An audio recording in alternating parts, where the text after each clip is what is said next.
ఈ విధంగా జనక మహారాజు సుషుప్తిని గురించి అష్టావక్రుడికి వివరించాడు. ఈ విషయాన్నంతా కూడా విన్నాడు ఈ అష్టావక్రుడు. ఇప్పుడు ఆ మహారాజుతో అంటూ ఉన్నాడు, మహారాజా, వ్యవహార దశలో కూడా సూక్ష్మమైనటువంటి సమాధులు ఉన్నాయి అని చెప్పావు కదా ఇప్పుడు నువ్వు.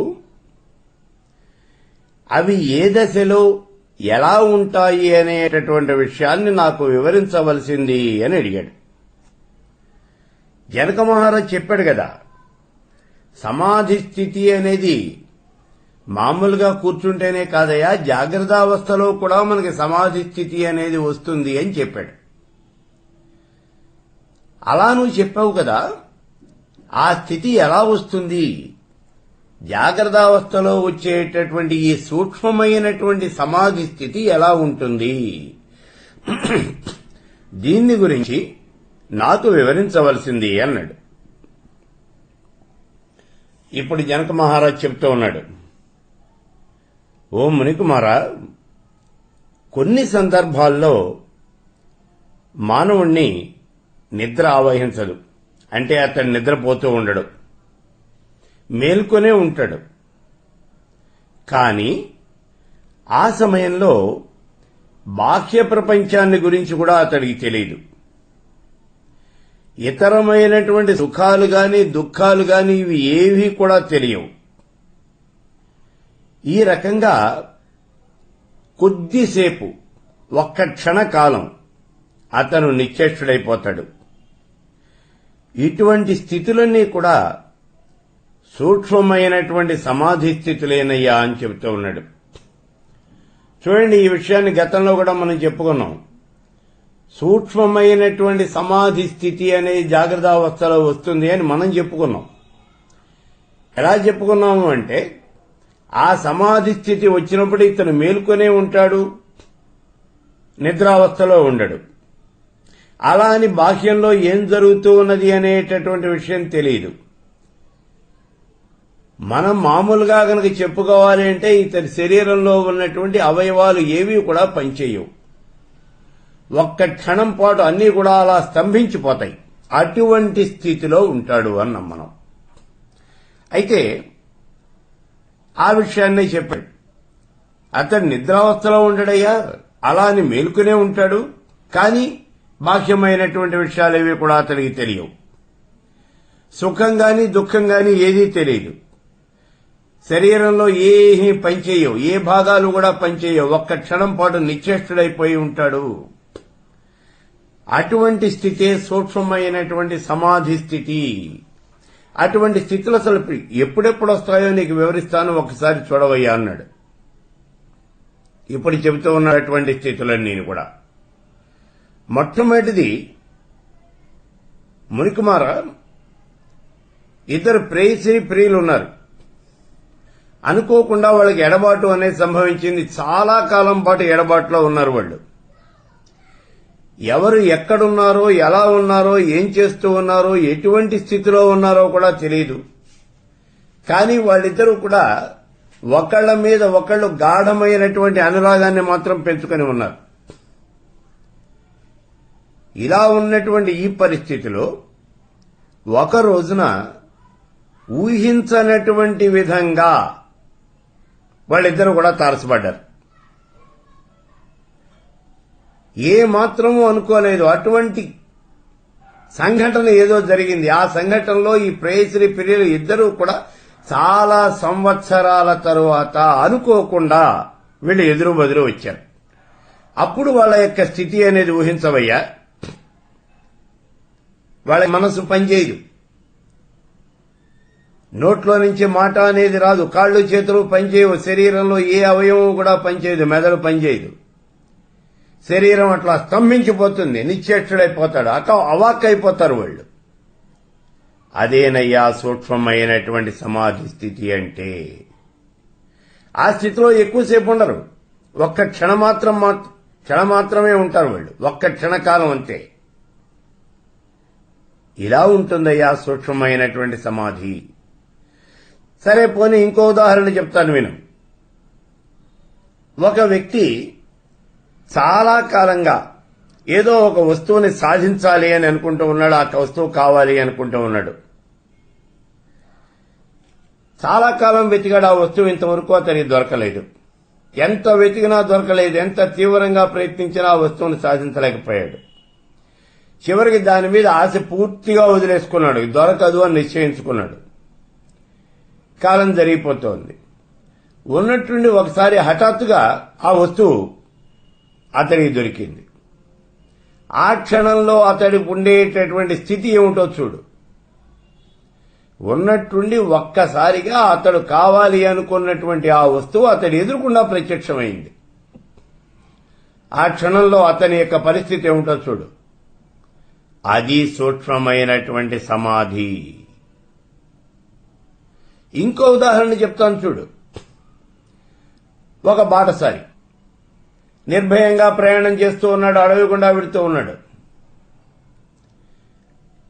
ఈ అడవిలో ఏమీ లేవు, క్రూరమైనటువంటి జంతువులు ఏమీ లేవు, ఏవో లేళ్లు దుప్పులు అంతవరకే ఉన్నాయి తప్పించి క్రూర మృగాలు ఏం లేవు. నేను శుభ్రంగా వెళ్లిపోగలను అని చెప్పేసి వెళ్లిపోతూ ఉన్నాడు. అలా వెళ్లిపోతూ ఉన్నటువంటి ఈ బాటసారి ఎదురకుండా అనుకోకుండా ఒక పెద్ద పులి వచ్చి నుంచుంది. ఒక పెద్ద పులి వచ్చి నుంచుంది. ఆ క్షణంలో అతడి యొక్క స్థితి చూడు, అదే సూక్ష్మమైనటువంటి సమాధి. పోనీ ఇంకో మాట చెప్తాను చూడు. ఒక తండ్రి ఉన్నాడు, ఆ తండ్రికి ఒక కొడుకున్నాడు. ఈ కొడుకు చాలా గొప్పవాడు, మంచి వ్యవహార దక్షుడు, స్పరద్రూపి, ఆరోగ్యం కలిగినటువంటి వాడు, ఉత్తమమైనటువంటి గుణాలు కలిగినటువంటి వాడు, చదువు సంధ్య అన్నీ ఉన్నటువంటి వాడు. వీళ్ళ కాపురం అనేది చాలా సవ్యంగా సాగుతూ ఉన్నది. ఇటువంటి సమయంలో సేవకుడు వచ్చి తండ్రికి చెప్పాడు, అయ్యా ప్రమాదవశాత్తు నీ కుమారుడు మరణించాడు అని చెప్పాడు. ఆ క్షణంలో ఈ తండ్రి యొక్క పరిస్థితి ఏమిటో చూడు. అవాక్కైపోతాడు, కొయ్యబారిపోతాడు. అది సూక్ష్మమైనటువంటి సమాధి. అదేనయ్యా సమాధి స్థితి అంటే. ఈ రకంగా జాగ్రత్తావస్థలో కూడా సూక్ష్మమైనటువంటి సమాధి స్థితిలో అనేకాలు ఉంటాయి, ఒకసారే కాదు.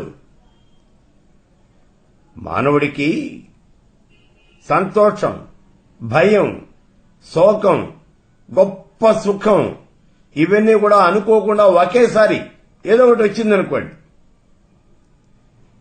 అనుకోకుండా వాడికి కొన్ని కోట్ల రూపాయల ఆస్తి కలిసి వచ్చిందనుకోండి, ఏ మాత్రం అనుకోలేదు అతను. అటువంటి స్థితిలో అతను పొందేటటువంటిదే సూక్ష్మమైనటువంటి సమాధి స్థితి. అతని మనస్సు ఆ క్షణంలో నిర్వికల్పంగా ఉంటుంది, స్వరూప స్థితిలో ఉంటుంది. అతడు నివ్వెరపోతాడు, అవాక్కైపోతాడు. ఇదే క్షణికమైనటువంటి సమాధి. ఈ సమాధి అనేది ఇంకా కొన్ని దశల్లో కూడా జరుగుతుందయ్యా. బాహ్యేంద్రియాల యొక్క వ్యాపారం ఉండే జాగ్రత్తావస్థలో జరుగుతుంది. మనస్సు మాత్రమే పనిచేసేటటువంటి స్వప్నావస్థలో కూడా జరుగుతుంది ఈ సమాధి స్థితి అనేది. మనస్సు కూడా నిద్రించేటటువంటి సుషుప్తిలో కూడా ఈ సమాధి స్థితి అనేది కలుగుతుంది.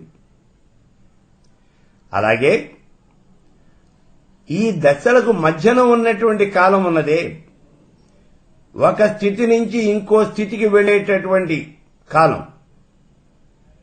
ఈ మధ్యకాలం, ఈ క్షణకాలం, ఈ క్షణం కాలంలో మానవుడు ఏ విషయాన్ని గురించి ఆలోచించడు. అతడి మనస్సు నిర్మలంగా ఉంటుంది, నిర్వికల్పంగా ఉంటుంది. ఇటువంటివన్నీ కూడా సూక్ష్మమైనటువంటి సమాధి స్థితులైనయ్యా. అంతేకాదు, నీకు ఒక చిన్న ఉదాహరణ చెప్తాను చూడు. ఒక మనిషి తదేకమైనటువంటి దృష్టితో సూర్యబింబాన్ని చూస్తూ ఉన్నాడు. తదేకమైనటువంటి దృష్టితో సూర్యబింబాన్ని చూస్తూ ఉన్నప్పుడు అతడు ఏం ఆలోచిస్తున్నాడో చూడండి. ఏ రకమైన ఆలోచన ఉండదు. అలా తదేకమైనటువంటి దృష్టితో చూస్తూ ఉన్నాడు. అదే సమాధి స్థితి.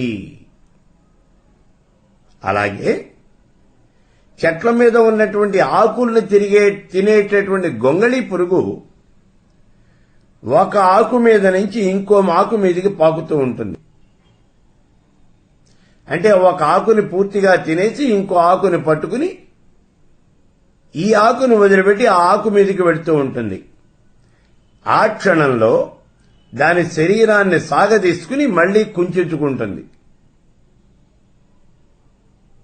ఈ స్థితిలో దేన్ని గురించి కూడా దానికి ఆలోచన అనేది ఉండదు.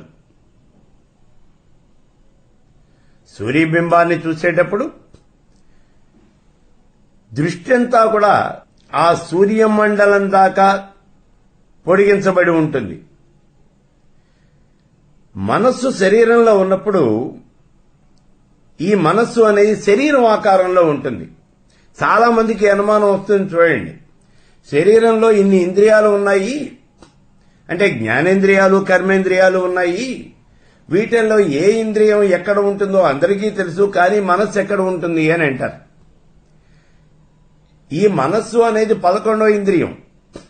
మనం ఏ ఇంద్రియంతో పనిచేస్తూ ఉంటే ఆ ఇంద్రియంలోనే ఉంటుంది ఈ మనస్సు. ఇక్కడ మనం శరీరంలో ఉన్నప్పుడేమో మనస్సు శరీరం ఆకారంలో ఉంటుంది. సూర్యమండలాన్ని గనక గ్రహించినట్లయితే సూర్యమండలం ఆకారంలో ఉంటుంది. ఘటాన్ని చూసినట్లయితే ఘటం ఆకారంలో ఉంటుంది మనస్సు. మరి ఈ మధ్యకాలంలో శరీరంలో ఉన్నప్పుడు శరీరం ఆకారంలో ఉంది, సూర్యమండలంలోకి దాన్ని గ్రహించినప్పుడు సూర్యమండలం ఆకారంలో ఉంది. ఈ శరీరంలో నుంచి మనస్సు వెళ్లి సూర్యమండలాన్ని గ్రహిస్తుంది చూడండి. ఈ మధ్యన క్షణకాలం, ఈ క్షణకాలంలో మనస్సు ఏ ఆకారంలో ఉంటుంది అంటే నిశ్చలంగా ఉంటుంది, నిరాకారంగా ఉంటుంది. అప్పుడు ఏ ఆకారంలోనూ ఉండదు. ఇదే ఆ మనస్సు యొక్క పరిస్థితి సూక్ష్మమైనటువంటి సమాధిలో అని చెప్పాడు ఈ జనక మహారాజు అష్టావక్రుడికి. విన్నాడు అష్టావక్రుడు. వెంటనే ప్రశ్న అడుగుతూ ఉన్నాడు చూడండి. ఇక్కడే అనుమానం వచ్చేసింది. ఎందుకని అంటే రాజుగారు చెప్పే విషయాలన్నీ కూడా అష్టావక్రుడు చాలా జాగ్రత్తగా వింటూ ఉన్నాడు. మనకి మళ్ళీ కాదు, చాలా జాగ్రత్తగా ఏకాగ్రతతో వింటూ ఉన్నాడు. అందుకే అడుగుతూ ఉన్నాడు. ఇది నిజంగా మనకి రావాల్సినటువంటి అనుమానం. అష్టావక్రుడు అడుగుతున్నాడు ఇప్పుడు. రాజా, దేహంలో ఉంటే దేహం ఆకారంలో ఉంటుంది, సూర్యమండలాన్ని గ్రహిస్తే సూర్యమండలం ఆకారంలో ఉంటుంది అన్నావు. ఈ మధ్యలో ఏ రకమైనటువంటి ఆకారంలోనూ ఉండదు అని చెప్పావు. మరి ఈ మధ్యలో ఏ ఆకారం ఉంది? ఆకాశం ఉన్నది. మరి ఆకాశం ఆకారంలో ఉండాలి కదా. శరీరంలో ఉన్నటువంటి మనస్సు వెళ్లి సూర్యమండలాన్ని గ్రహిస్తూ ఉన్నది. ఇక్కడేమో మనస్సు శరీరం ఆకారంలో ఉంది, సూర్యమండలాన్ని గ్రహిస్తే సూర్యమండలం ఆకారంలో ఉంది. మరి ఇక్కడ మధ్యలోకి వచ్చేప్పటికే ఉంది, ఆకాశం ఉంది. ఆకాశంలో నుంచి ఇది ప్రయాణం చేసేటప్పుడు ఆకాశం యొక్క ఆకారం ఇది పొందాలి కదా. అది అడుగుతూ ఉన్నటువంటి ప్రశ్న. ఇప్పుడు చెప్తూ ఉన్నాడు జనక మహారాజు. దానికి సమాధానం చెబుతున్నాడు చూడండి. నిజమేనయ్యా నువ్వు అడిగినటువంటిది. ఆకాశము అంటే ఆకాశం గగనం శూన్యం, శూన్యమైనటువంటి ప్రదేశం. ఆకాశానికి రూపం అనేది లేదు. ఏదైనా ఒక రూపము అనేది ఉంటే దాన్ని మనం కళ్ళ ద్వారా గ్రహించవచ్చు. ఒక రూపం లేకపోయినప్పటికీ గ్రహించవచ్చు అని గనక మనం అనుకున్నట్లయితే గాలిని కూడా మనం గ్రహించాలి. రూపం లేకపోతే మనం గ్రహించలేం కదయ్యా. రూపం లేకపోయినా గ్రహించవచ్చు అనుకుంటే గాలిని కూడా గ్రహించగలగాలి మనం. అది జరగదు. ఈ మనస్సు అనేది సాకారంగానూ నిరాకారంగానూ ఉంటుంది. అందుకే సూర్యమండలాన్ని గ్రహిస్తే సూర్యమండలం ఆకారంలో ఉంది, శరీరంలో ఉంటే శరీరం ఆకారంలో ఉంది, మధ్యలోకి వచ్చేప్పటికి నిరాకారంగా ఉంది. ఇలా రెండు ఆకారాల్లోనూ ఉంటుందయ్యా, సాకారము నిరాకారము కూడా. అందుచేతనే రాజర్షులు రాజర్షిలో కొంతమంది ఉన్నారు. వాళ్ళనే మనం చెప్పుకుంటున్నాం. ఇక్కడ జనక మహారాజు కాశీ దేశాన్ని పరిపాలించినటువంటి వాడు అశ్వపతి మహారాజు అన్నాం. వీళ్ళందరూ కూడా రాజర్షులు. వీళ్ళు ఈ రాజర్షుల మనస్సులో ఒక భాగం ఏమో లోక వ్యవహారంతో నిండిపోయి ఉంటుంది, మిగిలినటువంటి భాగం సమాధి స్థితిలో ఉంటుంది. ఇటువంటి వాళ్ళనే జీవన్ముక్తులు అని అంటారు. ఓ మునిబాలక, లోక వ్యవహారంలో జ్ఞానము అనేటటువంటిది ఎప్పుడూ ఒకే రూపంగా ఉండదు. ఈ విషయాన్ని చాలా జాగ్రత్తగా వినండి. లోక వ్యవహారంలో జ్ఞానము అనేది ఎప్పుడూ ఒకే రూపంగా ఉండదు. కుండ మొదలైనటువంటి ఆకారంలో ఉండే జ్ఞానాలే ఇవన్నీ ధారారూపంగా ఉంటాయి అని చెప్తూ ఉన్నాడు. లోకంలో అనేక రకాలైనటువంటి వస్తువులు ఉన్నాయి. వీటన్నింటిని గురించినటువంటి విషయాలే కదా మన జ్ఞానము అంటే ఇక్కడ. కాబట్టి ఇప్పుడు కుండని గురించినటువంటి పరిజ్ఞానం ఉంది, ఆ తర్వాత వస్త్రాన్ని గురించిన పరిజ్ఞానం, ఆ తర్వాత కుర్చీని గురించి, బెంచీని గురించి, లైట్ని గురించి, ఫ్యాన్ గురించి, ఇట్లా వీటన్నింటిని గురించినటువంటి విజ్ఞానం మన దగ్గర ఉంది. ఈ రకంగా ఇవన్నీ కూడా ఖండ జ్ఞానాలు. ఇదిగో ఇప్పుడు మన నెత్తిన ఫ్యాన్ తిరుగుతూ ఉన్నది. ఈ ఫ్యాను గురించినటువంటి జ్ఞానం మనకున్నది, అది ఫ్యాన్ వరకే పరిమితం. ఇంకో వస్తువుల గురించి చెప్పాలి అంటే ఆ జ్ఞానం వేరు. అందుకే వీటన్నింటినీ కూడా ఖండ జ్ఞానములు అంటారంటే దాని వరకే సంబంధించినటువంటి జ్ఞానం. లోక వ్యవహారము అంటే ఇటువంటి ఖండ జ్ఞానముల యొక్క సముదాయాన్నే లోక వ్యవహారము అని అంటారు. లోక వ్యవహారం అంటే ఏమిటి? కుర్చీని గురించినటువంటి విషయం కావాలి, బల్లని గురించిన విషయం కావాలి, లైన్ గురించిన విషయం కావాలి, కుండ కావాలి, అలాగే వస్త్రం కావాలి, అన్నీ కావాలి. అందుకే ఖండ జ్ఞానముల యొక్క సముదాయాన్నే లోక వ్యవహారము అని అంటారు. అయితే అసలు జ్ఞానము అనేది ఒకటే. కానీ అసలు జ్ఞానం అనేది ఒక్కటే గనక అయినట్లయితే, అంటే ఈ జ్ఞానం వేరు, ఆ జ్ఞానం వేరు. మనం చెప్పుకునేదేమో పరమేశ్వరుని గురించినటువంటి, పరాశక్తిని గురించినటువంటి జ్ఞానం, ఇదేమో లోక వ్యవహారం. లోకంలో ఒకే జ్ఞానం గనక ఉన్నట్లయితే లోక వ్యవహారము అనేది కుదరదు. ఇక్కడ చాలా జాగ్రత్తగా చూడండి. ఎందుకంటే రెండింటికి కూడా జ్ఞానము అనేటటువంటి పదమే వాడబడుతూ ఉన్నది. ఇక్కడ జ్ఞానము అంటే ఇది లౌకికమైనటువంటి జ్ఞానం, వ్యవహార జ్ఞానం. వ్యవహారంలో ఒకే జ్ఞానం గనక ఉన్నట్లయితే ఇంకా వ్యవహారం అనేది ఉండదు. ఎందుకంటే గాడిదకి, గుర్రానికి, ఎద్దుకి, దున్నపోతుకి తేడా అనేది ఉండదు. అలా కుదరదు. వ్యవహారంలో జ్ఞానము అనేది ఖండఖండాలుగా ఉంటుంది. ఈ ఖండ జ్ఞానముల యొక్క పరంపర, ఈ యొక్క సముదాయం, ఈ యొక్క ధార, ఇదే ఇక్కడ లోక వ్యవహారము అనబడుతుంది.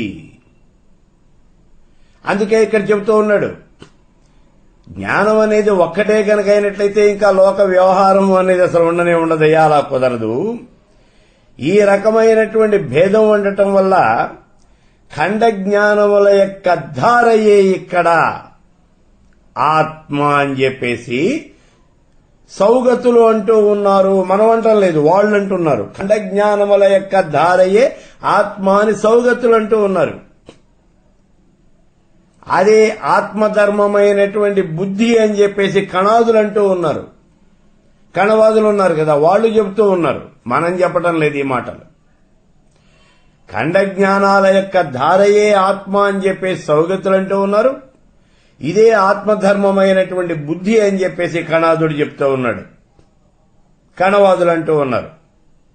కానీ మునిబాలక, సమాధి స్వరూపం పరిచయం ఉన్నటువంటి వాళ్ళు ఇప్పుడు మనం చెప్పినటువంటి సమాధి స్థితిని ప్రతి క్షణంలోనూ గుర్తించగలరు. సమాధి స్థితి ఎంత చిన్నదైనప్పటికీ, ఇప్పుడు క్షణికమైనటువంటి సమాధి అన్నాం కదా, సూక్ష్మ సమాధి అన్నాం, దీన్ని మనం గుర్తించలేము. కానీ సమాధితో పరిచయం ఉన్నటువంటి వాళ్ళందరూ కూడా ఇటువంటి స్థితిని గుర్తించగలరు. అయితే సమాధితో పరిచయం లేనటువంటి వాళ్ళు ఉంటారు చూడు, వాళ్ళు మాత్రం ఈ క్షణికమైనటువంటి సమాధి అనేది అసంభవం అండి, అసలు జరగదు అని అంటారు వాళ్ళు. ఎందుకని అంటే వాళ్ళకి అనుభవం లేదు. అనుభవ రాహిత్యంతో చెప్పేటటువంటి మాటలు మనం ప్రత్యక్షంగా చూపిస్తూ ఉన్నాం కదా. ఇప్పుడు మనం అనేకమైనటువంటి ఉదాహరణలు ఇచ్చాం. వీటిల్లో వచ్చేటటువంటిదంతా కూడా క్షణికమైనటువంటి సమాధి అన్నాం మనం. ఇలా మనం ఉదాహరణలతో చూపిస్తూ ఉన్నప్పటికీ కూడా వాళ్ళు క్షణిక సమాధి అసంభవము అని అంటారు. ఎందుకంటే వాళ్ళు మూర్ఖులు అంతే, వాళ్ళు మన మాట వినరు. ఇలా చెప్పేటప్పటికీ ఇక్కడ అష్టావక్రుడికి ఇంకో రకమైనటువంటి అనుమానం వచ్చింది. చూడండి, చాలా గొప్పదైనటువంటి ఈ అనుమానం, చాలా గొప్పది ఈ అనుమానం. రాజా, లోక వ్యవహారంలో కూడా నిర్వికల్పమైనటువంటి సమాధి అనేది అందరికీ కలుగుతూనే ఉండదు అని చెప్పేసి అంటూ ఉన్నావు కదా నువ్వు. ఇప్పుడు చెప్పావు కదా సూక్ష్మ సమాధి అన్నావు, అది నిర్వికల్పమైనటువంటి సమాధి. ఈ మాట నీకు తెలుసు. ఈ నిర్వికల్పమైనటువంటి సమాధి లోక వ్యవహారంలో అంటే జాగ్రత్త అవస్థలో అందరికీ కలుగుతూనే ఉన్నది అని చెప్పేసి నువ్వు అంటూ ఉన్నావు. ఒకవేళ ఇప్పుడు నువ్వు చెప్పిన మాటే గనక నిజమైతే, అంటే అందరికీ ఎప్పుడో అప్పుడు ఈ నిర్వికల్పమైనటువంటి సమాధి స్థితి కలుగుతూనే ఉంటే, ఈ లోకంలో ఉన్నటువంటి జనులంతా కూడా ఎందుకు గాను ఈ సంసారము అనేటటువంటి ఈ సాగరంలో పడి, ఈ లంపటంలో పడి కొట్టుకుంటూ ఉన్నారయ్యా? జనన మరణాలతో కూడినటువంటి ఈ బంధంలో ఎందుకు గాను వాళ్ళు కూరుకుపోతూ ఉన్నారు? నిర్వికల్ప సమాధి రూపమైనటువంటి జ్ఞానం మనం చదువుకున్నదేమిటి? నిర్వికల్పమైనటువంటి సమాధిని గనక పొందినట్లయితే అది అజ్ఞానాన్ని నాశనం చేస్తుంది అని కదా. మరి వీళ్ళందరికీ నిర్వికల్పమైనటువంటి జ్ఞానం, ఆ సమాధి అనేది వస్తూ ఉన్నది అని చెప్తున్నావు కదా నువ్వు. జాగ్రత్త అవస్థలో కూడా వస్తోంది అని చెప్తున్నావు కదా. మరి అలాంటప్పుడు వీళ్ళ అజ్ఞానం అంతా నాశనం అయిపోవాలి కదా. జనుల యొక్క అందరి అజ్ఞానం నాశనం అయిపోవాలి. వాళ్ళేమో ఈ సంసార లంపటంలో పడి కొట్టుమిట్టాడకూడదు. మరి అలా జరగాలి కదా. కానీ అట్లా ఎందుకని జరగటం లేదు? ఇది ఆయనకు వచ్చినటువంటి ప్రశ్న. చూడండి, దానికి జనకుడు సమాధానం చెప్తూ ఉన్నాడు. మునికుమారా, నీ అనుమానాలని కూడా తీర్చేటటువంటి రహస్యం ఒకటి చెబుతాను విను. ఈ సంసారము అనేటటువంటిది అజ్ఞానం వల్లనే అనాది కాలం నుంచి కూడా సాగుతూ ఉన్నది. అసలు అజ్ఞానం అనేది లేకపోతే సంసారం అనేది ఉండదు. ఈ అజ్ఞానం కొత్తగా వచ్చిందేం కాదు, చాలా కాలం నుంచి సాగుతూ ఉన్నటువంటిది. అందుకే ఈ సంసారం అనేది ఉంది అజ్ఞానం వల్లనే. అయితే ఇక్కడ సుఖదుఖాలుగా కనిపించేటటువంటి జ్ఞానముల యొక్క ప్రవాహమే సంసారము. మనం దీన్ని అన్ని కాలాల్లోనూ కూడా అనుభవిస్తూనే ఉన్నాం. అంటే భూతకాలంలో ఉంది, వర్తమానంలో ఉంది, భవిష్యత్తులో ఉంది సంసారం అనేది. ఇలా దీన్ని మనం అనుభవిస్తూనే ఉన్నాం. అయితే ఇది కూడా ఒక స్వప్నం లాంటిదే. జ్ఞానం వల్ల మాత్రమే ఇది నశిస్తుంది. పూర్తి జ్ఞానం వస్తేనే ఈ అజ్ఞానం అనేది నశిస్తుంది, లేకపోతే ఇది నశించదు. అయితే ఇక్కడ ఒక్క మాట చూడు, సోహం, అతడు నేనే. ఇది ఇక్కడ దీనికి అర్థం. సోహం, సో అంటే అతడు, హం అంటే నేను, అహం అంటే నేను. సోహం అంటే అతడు నేనే. ఇది ప్రత్యభిజ్ఞారూపమైనటువంటి గుర్తింపు. ప్రత్యభిజ్ఞ అంటే గతంలో చెప్పాను. ప్రత్యభిజ్ఞ అంటే గుర్తుపట్టడము అన్నాం. ఏమిటి గుర్తుపట్టడం? ప్రత్యభిజ్ఞ అంటే నీ హృదయ కమలంలోనే ఉన్నాడయ్యా పరమేశ్వర స్వరూపము. పరమేశ్వర స్వరూపం అనేటటువంటి ఆ మహేశ్వరుడు, సదాశివుడు, ఆ ఈశ్వరుడు ఎక్కడో లేడు. ఎందుకంటే ఈ శైవ దర్శనం, ప్రత్యభిజ్ఞా దర్శనము అనే శైవ దర్శనం. ఈ ప్రత్యభిజ్ఞా దర్శనంలో వాడు చెప్పేదేంటి? పరమేశ్వర స్వరూపమైనటువంటి ఆ ఈశ్వరుడు, మహేశ్వరుడు, సదాశివుడు ఆయన ఎక్కడో లేడు, నీ హృదయ కమలంలోనే ఉన్నాడు. ఈ విషయాన్ని నువ్వు తెలుసుకో, నువ్వు ఆయన్ని గుర్తుపట్టు. అంతే ఇక్కడ కావలసినటువంటిది. నీ ఎదురుకుండా ఉన్నాడు, నువ్వు ఆయన్ని గుర్తుపట్టడమే తరువాయి. కాబట్టి ఆ పరమేశ్వరుని గుర్తుపట్టడమే ప్రత్యభిజ్ఞ, కనిపించేటువంటి వాడిని గుర్తుపట్టడము. ఇలా ఈ గుర్తుపట్టడము అనేటటువంటి ఈ గుర్తింపుతో కూడినటువంటి సవికల్ప జ్ఞానం ఉన్నదే అదే అజ్ఞానాన్ని రూపమవుతుంది. అంటే అతడే నేను, నేనే అతడు, సోహం. అతడే నేను. ఎవడు నువ్వు? అతడే నేనంటే ఎవడు? నీ పక్కవాడు కాదు.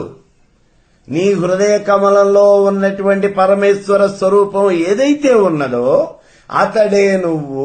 అది ఇక్కడ విషయం. ఇక్కడ గుర్తుపట్టడం అంటే అది మనం పట్టాల్సినటువంటి గుర్తు. హృదయ కమలంలో ఉన్నటువంటి పరమేశ్వర స్వరూపం ఎవరో అతడే నువ్వు అని చెప్తూ ఉన్నాడు. మనకి చాందోగ్యోపనిషత్తులో చెప్పింది చూడండి, తత్వం అసి. ఉద్దాలకుడు తన కుమారుడైనటువంటి శ్వేతకేతువుకి ఆ బ్రహ్మ విద్యని గురించి చెప్పాడు. బ్రహ్మ విద్య తత్వమసి, శ్వేతకేతు తత్వమసి, అదే నువ్వయ్యున్నావు. ఆకాశంలో సూర్యుడిలో ఏ తత్వం అయితే ఉన్నదో ఆ తత్వమే నీలో కూడా ఉన్నది. తత్వమసి, అదే నువ్వయ్యున్నావయ్యా అని చెప్పాడు. అదే విషయాన్ని ఇక్కడ చెప్తూ ఉన్నాడు ఈ ప్రత్యభిజ్ఞా దర్శనంలో. నీ హృదయ కమలంలో ప్రకాశిస్తూ ఉన్నటువంటి ఆ పరమేశ్వర స్వరూపం ఏదైతే ఉన్నదో అతడే నువ్వు. ఇదేనయ్యా ఇక్కడ చెప్పేది. అతడే నేను, నేనే అతడు. ఇలా నువ్వు గుర్తుపడాలి. దీనికి కావాల్సింది ఏమిటి అంటే సవికల్ప జ్ఞానము. ఈ గుర్తింపుతో కలిసినటువంటిది సవికల్ప జ్ఞానం. ఇటువంటి జ్ఞానం వస్తేనే ఇక్కడ అజ్ఞానము అనేది నాశనం అవుతుంది, లేకపోతే ఏ అజ్ఞానము అనేది నాశనం కాదు. ఓ ముని బాలక, వైరాగ్యం, ముముక్షత్వం ఇవన్నీ కూడా జ్ఞాన సాధనాలు మాత్రమే. వైరాగ్యం అంటే ఈ వస్తువులన్నింటి యందు, ఈ సుఖాల యందు, వీటన్నింటి యందు కూడా విముఖత కలగటం, ఇదే వైరాగ్యం. ముముక్షత్వము అంటే మోక్షం పొందాలి అనేటటువంటి కోరిక. మోక్షం పొందాలి అనేటువంటి కోరిక ఉంటేనే నీకు మోక్షం అనేది వస్తుంది, లేకపోతే నీకు మోక్షం రాదు. ఏదైనా ఒక వస్తువుని పొందాలి అని అనుకుంటేనే నువ్వు పొందుతావు, లేకపోతే అది నీ దగ్గరకు వచ్చినా నువ్వు దాన్ని అవతల వారేసి వెళ్ళిపోతావు. కాబట్టి వైరాగ్యం వచ్చినంత మాత్రం చేత సరిపోదు. ముముక్షత్వం కావాలంటే మోక్షం పొందాలి అనే కోరిక కావాలి. ఈ రెండూ కూడా ఏమిటయ్యా అంటే జ్ఞాన సాధనాలు. ఇటువంటి జ్ఞాన సాధనాలు ఉన్నటువంటి పురుషుడు, ముందసరి పురుషుడికి ఇవి కావాలి, ఈ రెండూ కావాలి. ఈ రెండు జ్ఞాన సాధనాలు ఇవి ఉన్నటువంటి పురుషుడు వేదాంత వాక్యాలు వినటం చేత అతడికి పరోక్షమైనటువంటి ఆత్మతత్వ జ్ఞానము అనేది కలుగుతుంది. వేదాంత వాక్యాలు వినాలి. ఇతడికి ఈ వైరాగ్యము అనేది ప్రాప్తించింది. అంటే జీవితం మీద విముఖత అనేది ఏర్పడింది. ఈ జీవితం అంతా బుద్బుదప్రాయము అలా అనిపించింది. ఇక్కడ వైరాగ్యము అంటే చాలా జాగ్రత్తగా చూడండి. క్షణికమైనటువంటి వైరాగ్యం కాదు, శాశ్వతమైనటువంటి వైరాగ్యం కావాలి. అది ఇక్కడ కావాల్సింది.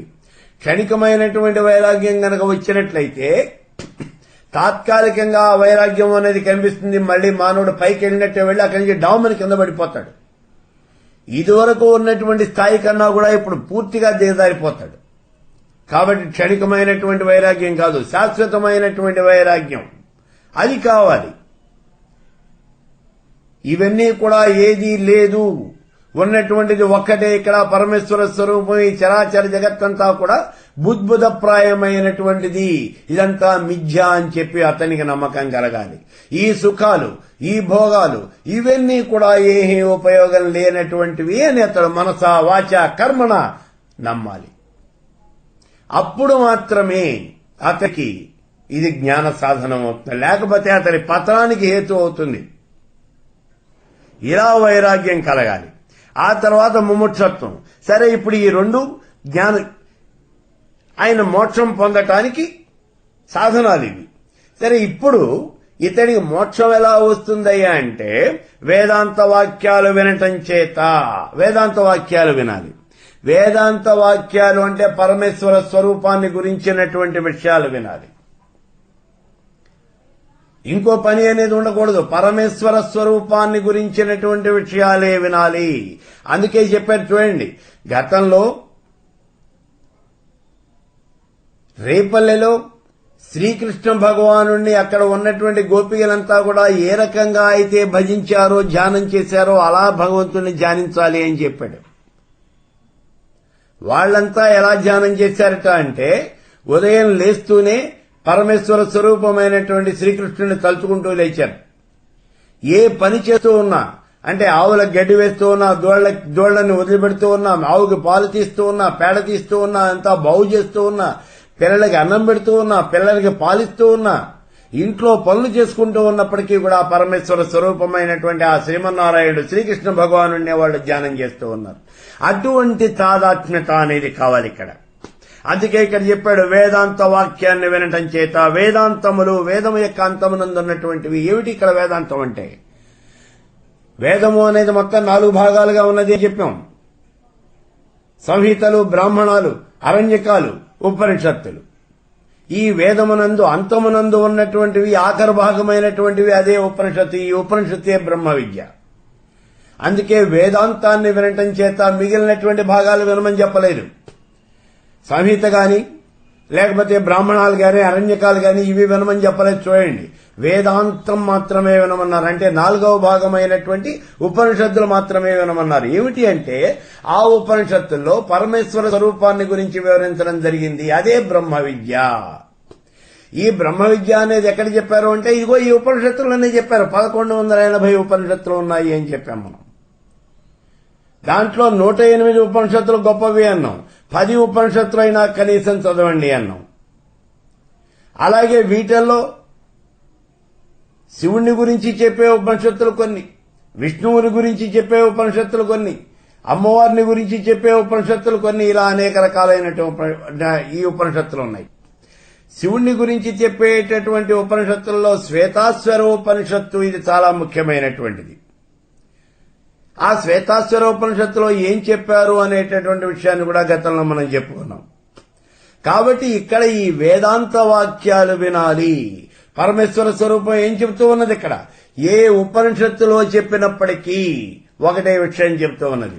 చరాచర జగత్తంతా కూడా పరమేశ్వర స్వరూపం నుంచే ఆవిర్భవించింది అని చెప్తోంది. చూడండి, ఏ ఉపనిషత్తు అయినా సరే తీసుకోండి, అవి శైవం గాని వైష్ణవం గాని శాక్తేయం గాని ఏదైనా సరే ఉపనిషత్తు చరాచర జగత్తంతా కూడా పరబ్రహ్మ యొక్క స్వరూపమేను అని చెప్తూ ఉన్నది. అది ఇక్కడ ఉపనిషత్తు అంటే.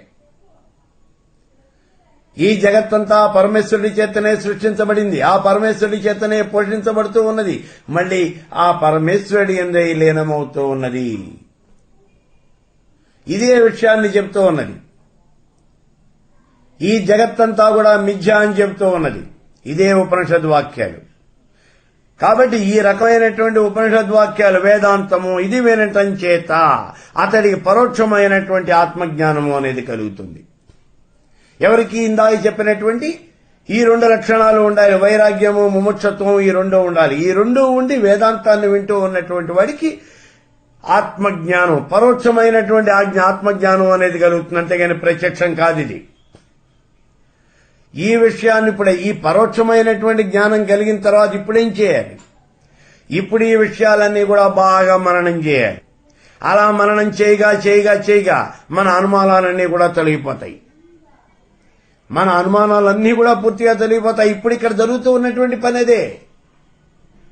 ఇక్కడ ఈ పరశురాముడు దత్తాత్రేయుడి దగ్గర కూర్చుని అడుగుతూ ఉన్నాడు.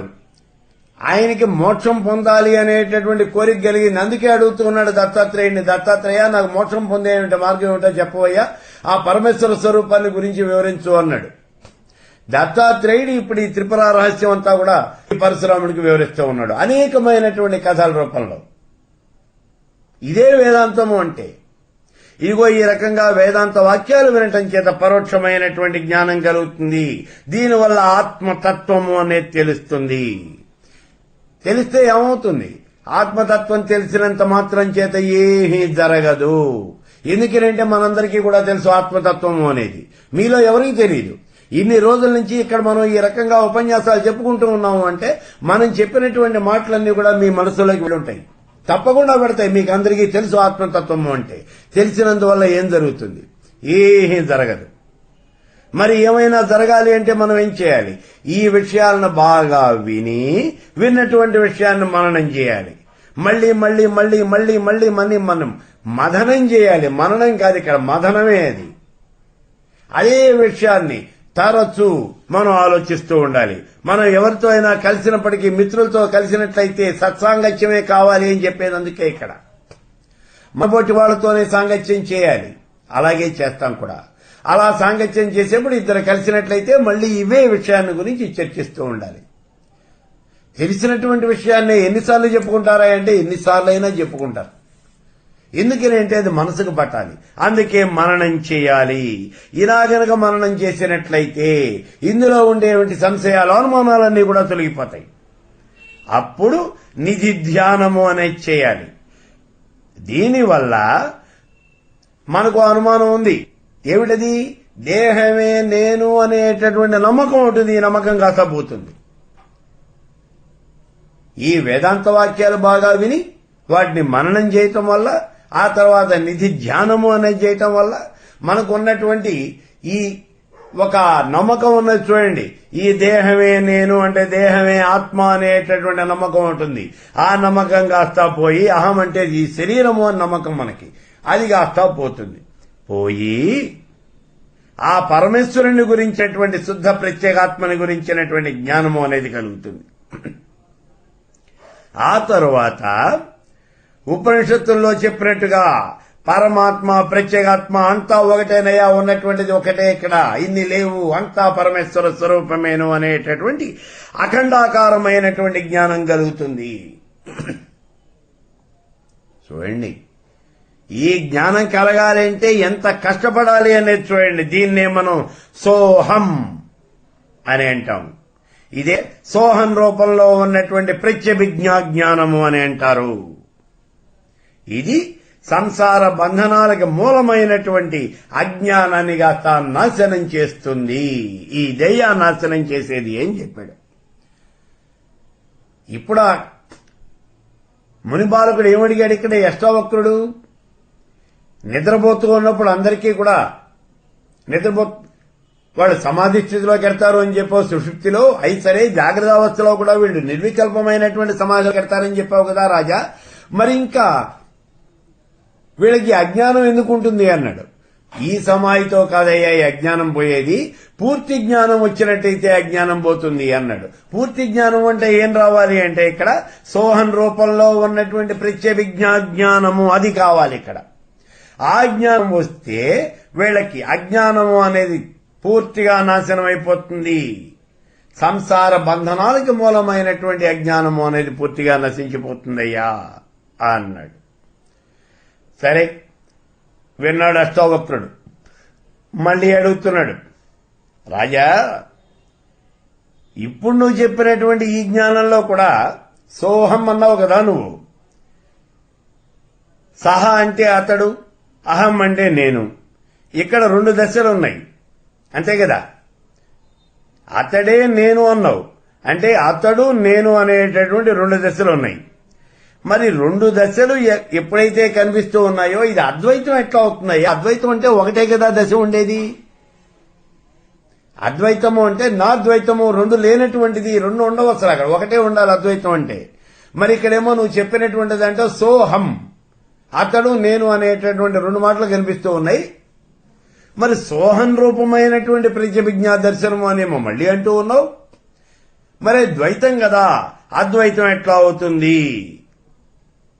ఇది ఆయనకు వచ్చినటువంటి అనుమానం. ఇప్పుడు జనకుడు చెప్తూ ఉన్నాడు, నీకు చిన్న ఉదాహరణ చెప్తానయ్యా ముని బాలక విను. రాముడు అనేటటువంటి ఓ వ్యక్తి ఉన్నాడు.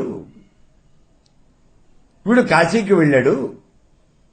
ఆ కాశీలో సోముడు అనేటటువంటి వాడిని చూశాడు. అతడితో పరిచయం అయింది. కొంతకాలానికి కాశీ నుంచి రాముడు తిరిగి వచ్చేశాడు. విజయవాడకు వచ్చేశాడు. విజయవాడలోనే ఉంటున్నాడు. ఒక రోజున అనుకోకుండా ఈ సోముడు విజయవాడలో ఇతనికి తారసపడ్డాడు ఈ రాముడికి. ఇప్పుడు ఈ సోముడు ఎవరు? విజయవాడలో ఉన్నటువంటి సోముడా, కాశీలో ఉన్నటువంటి సోముడా? అంటే కొంతకాలం క్రితం కాశీలో కలిసినటువంటి సోముడు ఎవడైతే ఉన్నాడో వాడే ఇవాళ విజయవాడ వచ్చాడు. వాడే వీడు, కొత్తవాడేం కాదు ఇక్కడ. ఇక్కడ సోముడు అనేటటువంటి వాళ్ళు ఇద్దరు లేరు. ఈ రాముడు కొంతకాలం క్రితం కాశీ వెళ్ళినప్పుడు అక్కడ సోముడు అనేవాడిని కలిశాడు.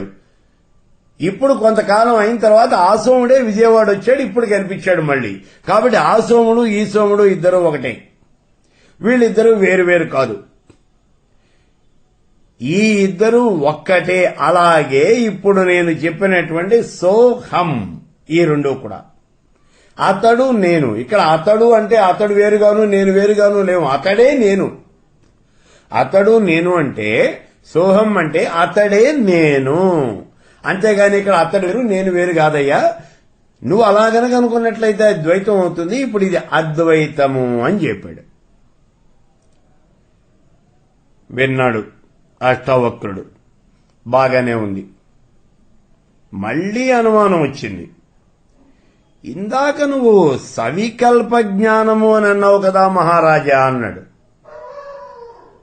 ఇప్పుడు సోహం అంటే అతడే నేను అనేటటువంటి ప్రత్యభిజ్ఞారూపమైనటువంటి గుర్తింపుతో కూడినటువంటి సవికల్ప జ్ఞానమే అజ్ఞానాన్ని రూపమాపుతుంది అని కదా నువ్వు చెప్పావు ఇందాక. మరి ఇప్పుడు దీన్ని సవికల్ప జ్ఞానము అంటున్నావేమిటి? ఇది సవికల్ప జ్ఞానం ఎందుకు అవుతుంది అన్నాడు. అంటే ఇప్పుడు జనక మహారాజ్ చెప్తూ ఉన్నాడు, చూడండి నాయనా, అతడు నేను అనేటటువంటి రెండు శబ్దాలకి ఐక్యము అనేది లేదు. కాబట్టి భేదం ఉన్నట్లుగా కనిపిస్తూ ఉన్నది నీకు. వికల్పము అనేటటువంటి భావంతో ఇవి రెండుగా నీకు కనిపిస్తూ ఉన్నాయి. రెండు శబ్దాలు భాషించనటువంటి నిర్వికల్ప జ్ఞానం కన్నా కూడా ఇది విలక్షణమైనటువంటిది. అందుకే దీన్ని సవికల్పము అని అంటూ ఉన్నారయ్యా. ఇది ఆయన చెప్పినటువంటి మాట. అంతే తప్పించి ఇది ద్వైతం మాత్రం కాదు, ఇది అద్వైతమేను అన్నాడు. అంటే అతడు నేను అనేటటువంటి రెండు శబ్దాలు ఉన్నాయి.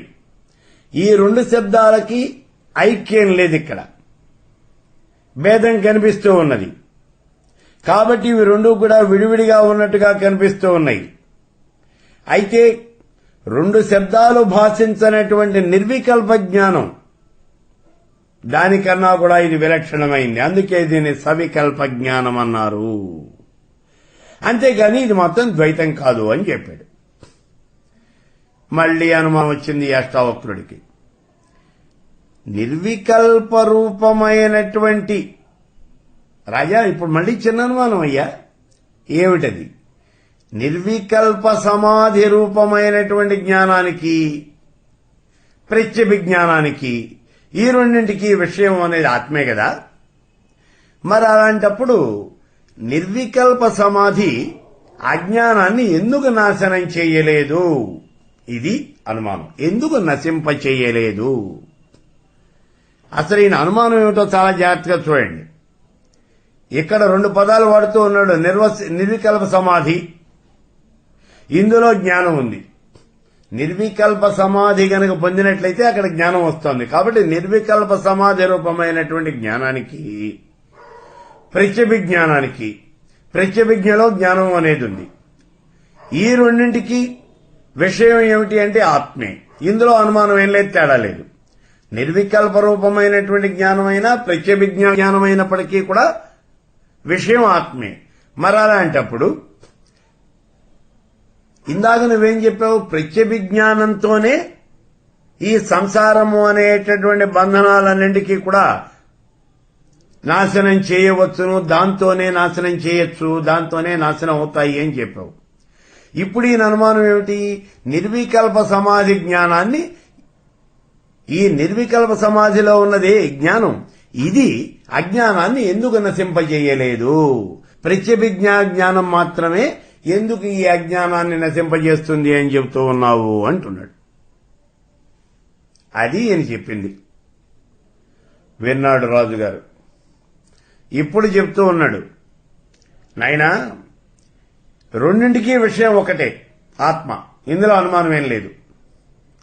అయినప్పటికీ జ్ఞానస్వరూపమైనటువంటి కారణస్వరూపాల్లో భేదం అనేది ఉన్నదయ్యా ఇక్కడ.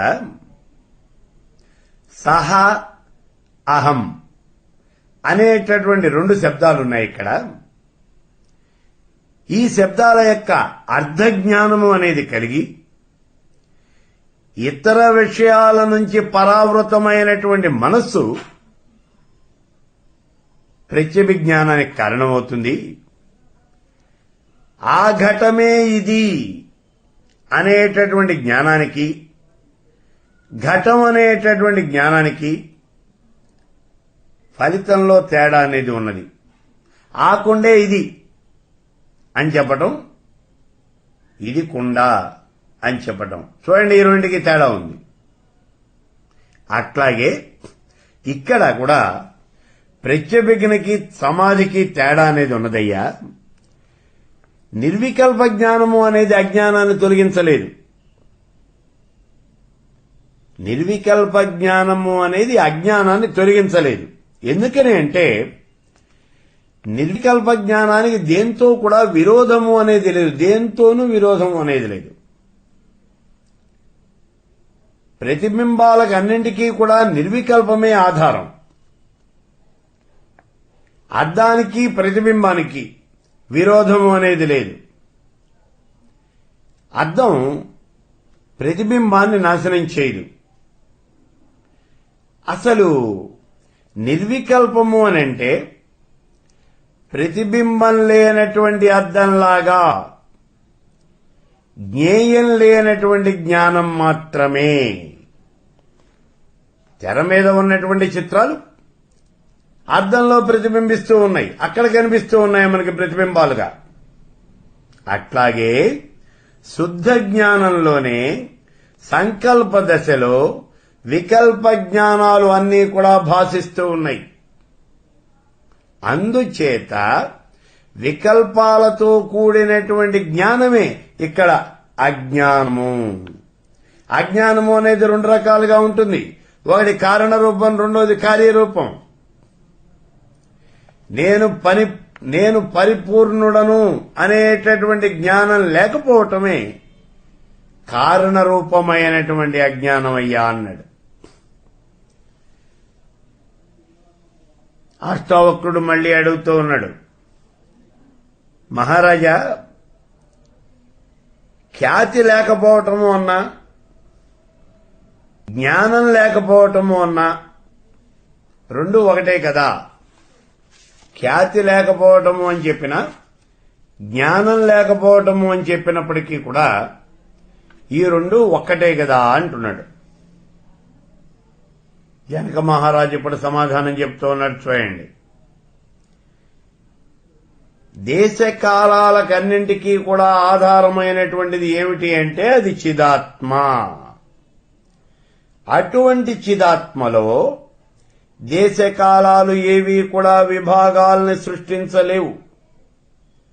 అటువంటి జ్ఞానం లేకుండా నేను ఇప్పుడు ఇక్కడ ఉన్నాను అని అనుకున్నట్లయితే ఆత్మకి సంబంధించినటువంటి పరిపూర్ణమైనటువంటి జ్ఞానము అనేది ఇక్కడ ఏమీ భాషించటం లేదు. అసంపూర్ణత్వం మాత్రమే భాషిస్తూ ఉన్నది. నేను ఇప్పుడు ఇక్కడ ఉన్నాను అంటే ఇది అసంపూర్ణం. ఇది ఆత్మ అనేది సర్వకాల సర్వావస్థలయందు సర్వత్రా వ్యాప్తి చెంది ఉంటుంది. అందుకే అంటూ ఉన్నాడు, ఇది అసంపూర్ణమైనటువంటిది. ఇందులో నేను ఇక్కడ అనేటటువంటి ఈ రెండు మాటలు కూడా దేశాన్ని కాలాన్ని మనకి చెబుతూ ఉన్నాయి. నేను అంటే ఆకారం, ఇక్కడ అంటే దేశం, ఇప్పుడు అంటే కాలం. కాబట్టి నేను ఇప్పుడు ఇక్కడ ఉన్నాను అనంటే నేను అంటేనేమో ఆకారం అవుతోంది, ఇప్పుడు అంటేనేమో కాలం అవుతోంది, ఇక్కడ అంటే దేశం అవుతోంది. కాబట్టి ఈ మూడు కూడా దేశ కాల మానాలను చెబుతూ ఉన్నాయి. అంటే ఆత్మని పరిచ్ఛిన్నం చేస్తూ ఉన్నాయి. పరిచ్ఛిన్నం చేయటం అంటే విడగొట్టడం, ముక్కలు చేయటం, పరిమితం చేయటం. కొంతకాలానికి మాత్రమే పరిమితం చేస్తూ ఉన్నాయి ఆత్మని. ఇందాక మనం చెప్పుకున్నాం చూడండి, ఆత్మ అంటే నేను ఇప్పుడు ఇక్కడ ఉన్నాను కాదు, నేను సర్వకాల సర్వావస్థలయందు సర్వత్రా వ్యాపించి ఉన్నాను అనేటటువంటిదే ఆత్మ. అది పరిపూర్ణత్వం. అందుకే ఇలా చెప్పినటువంటిది అసంపూర్ణంగానే ఉంటుంది. ఇలా చెప్పినట్లయితే ఇవి ఆత్మని దేశకాలమానాలు ఆత్మని పరిచ్ఛిన్నం చేస్తూ ఉన్నాయి. అంటే కొంత మేరకి మాత్రమే పరిమితం చేస్తూ ఉన్నాయి, అంటే భాగాలుగా చేస్తూ ఉన్నాయి. ఈ రకంగా పరిపూర్ణమైనటువంటి ఆత్మకి అపరిపూర్ణతని కలిగించేటటువంటి జ్ఞానం ఏదైతే ఉన్నదో దాన్నే మూల జ్ఞానము అని అంటారు. చాలా జాగ్రత్తగా చూడండి. ఇక్కడ పరిపూర్ణమైనటువంటి ఆత్మకి అపరిపూర్ణత కలిగించేటటువంటి జ్ఞానం ఏదైతే ఉన్నదో దాన్ని మూల జ్ఞానము అని అంటారు. ఇదే కారణరూప అజ్ఞానము. ఇదే కారణరూప అజ్ఞానం. దీని మూలంగానే మానవుడు నేను సన్నగా ఉన్నాను, నేను లావుగా ఉన్నాను, నేను గుడ్డివాణ్ణి, నేను కుంటివాణ్ణి ఇలా అనుకుంటూ ఉంటాడు. మానవుడికి ఈ రకమైనటువంటి జ్ఞానం కలుగుతూ ఉంటుంది. ఇక్కడ ఆత్మకి దేహానికి, ఆత్మకి నేత్రానికి ఐక్యాన్ని ఆరోపణ చేస్తూ ఉన్నాం. ఇదే కార్యరూపాజ్ఞానము. చూడండి, ఇక్కడ కారణరూపాజ్ఞానము, కార్యరూపాజ్ఞానం రెండు కూడా చెప్పాడు. ఆత్మకి అపరిపూర్ణత కలిగించేటటువంటి జ్ఞానం ఏదైతే ఉన్నదో దాన్ని మూల జ్ఞానము లేదా కారణరూపాజ్ఞానము అని అంటారు.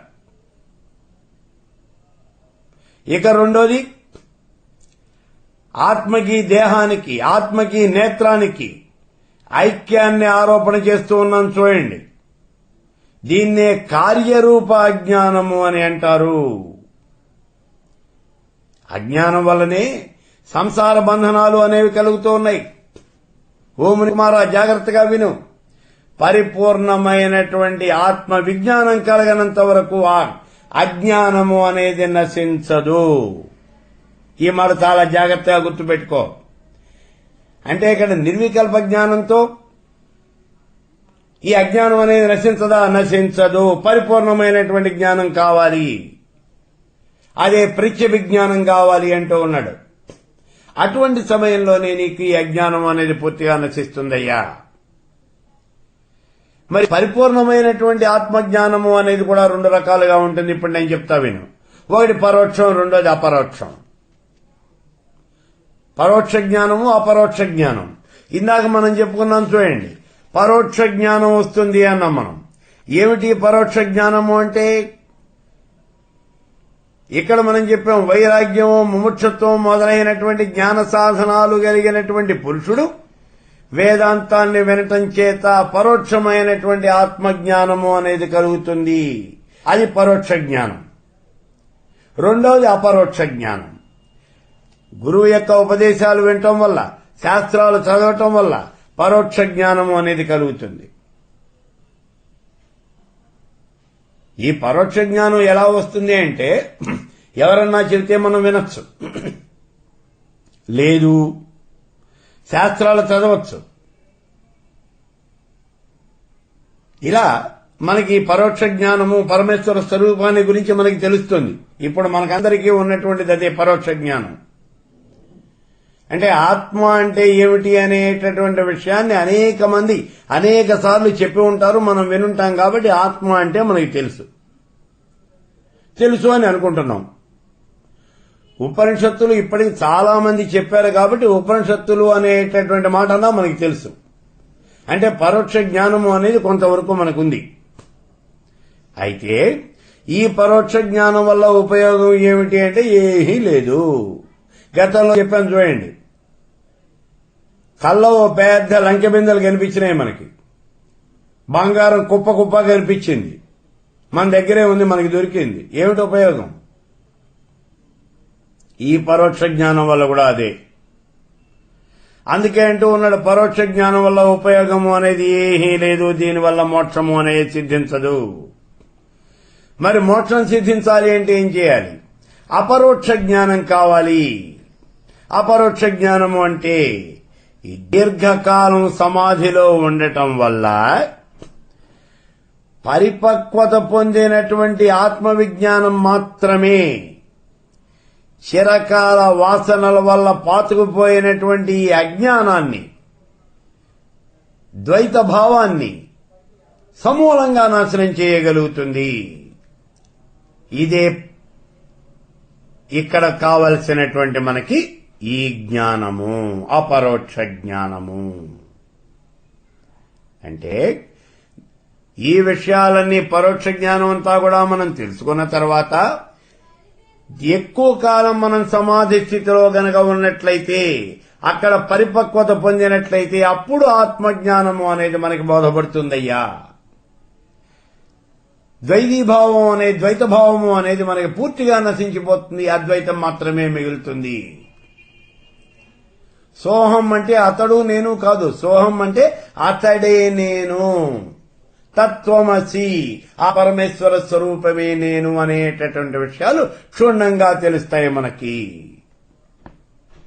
ఇది అపరోక్ష జ్ఞానము అంటూ ఇక్కడ పరోక్ష జ్ఞానాన్ని, అపరోక్ష జ్ఞానాన్ని ఈ రెండింటినీ కూడా వివరించాడు జనక మహారాజు.